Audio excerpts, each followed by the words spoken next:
Assalamu alaikum wa rahmatullah. Aujourd'hui, nous allons vous raconter l'histoire de Bilal, le muaddin du prophète alayhi salatu wassalam. Bilal grandit à la Mecque, la mère des cités.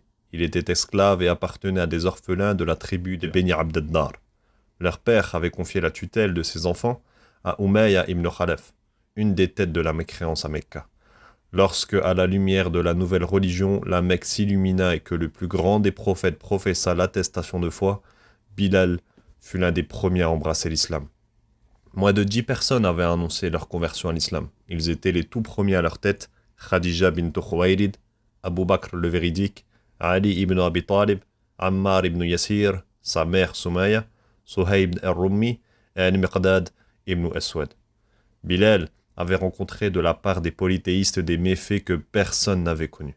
Il avait enduré leurs sévices, leur tyrannie et la dureté de leur cœur comme aucun homme. Lui et les faibles musulmans qui l'accompagnaient avaient patienté face à ces épreuves sur la voie d'Allah, et nul n'avait jusque-là fait preuve d'autant de patience. Abu Bakr le véridique et Ali ibn Abi Talib disposaient tous les deux d'un clan qui dissuadait quiconque de leur causer du tort et les protégeait contre toutes les tentatives de leur nuire. Mais les faibles musulmans, ces hommes et ces femmes de condition servile, Quraysh les torturait de façon atroce afin qu'ils servent de leçon pour les autres. L'objectif étant de dissuader quiconque de l'idée de dénigrer leurs idoles et suivre la religion de Mohammed, alayhi salatu wassalam. Une équipe composée des polythéistes les plus coriaces, aux cœurs les plus durs, se chargeait de les torturer. Abu Jahl s'occupait du cas de Soumaïa. Il l'insultait et la dénigrait. Puis il décocha une de ses flèches qui transperça le bas de son ventre pour ressortir dans son dos. Soumaïa fut donc la première martyre de l'islam. Quant à ses coreligionnaires, et entre autres Bilal ibn Rabah, Quraysh les avait longuement torturés. Quand le ciel atteignait les zéniths, que le sable du désert mecquois était bouillant, ils ôtaient leurs vêtements et leur enfilaient une cotte de mailles dont le fer avait chauffé sous la chaleur du soleil brûlant. Ces tortionnaires brûlaient le dos de ses fidèles avec des fouets et exigeaient qu'ils insultent Mohammed. Lorsque les supplices devenaient insupportables, à bout de force, ils faisaient ce qu'ils réclamaient, bien que leur cœur restait attaché à Allah et à son prophète, à l'exception de Bilal, qui fit peu de cas de son âme pour la cause d'Allah. C'est Umayya ibn Khalaf et ses sbires qui le torturaient. Pendant qu'il lui brûlait le dos avec un fouet, Bilal répliquait en disant « Ahadun ahad, ahadun ahad » Il n'y a qu'un Dieu, il n'y a qu'un Dieu. Ensuite, il ordonnait de poser sur sa poitrine une énorme pierre, mais il continuait de dire « Ahadun ahad, ahadun ahad ». Il le malmenait avec plus de violence, mais lui criait « Ahadun ahad, ahadun ahad ».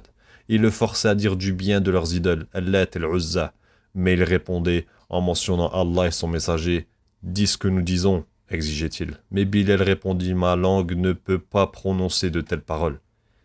Et il le torturait davantage, sans discontinuer. Quand il se lassait de le torturer, ce tyran hautain de Umayya ibn Khalaf attachait une corde à son cou et ordonnait à de jeunes écervelés de le malmener et le traîner entre les deux montagnes de la Mecque.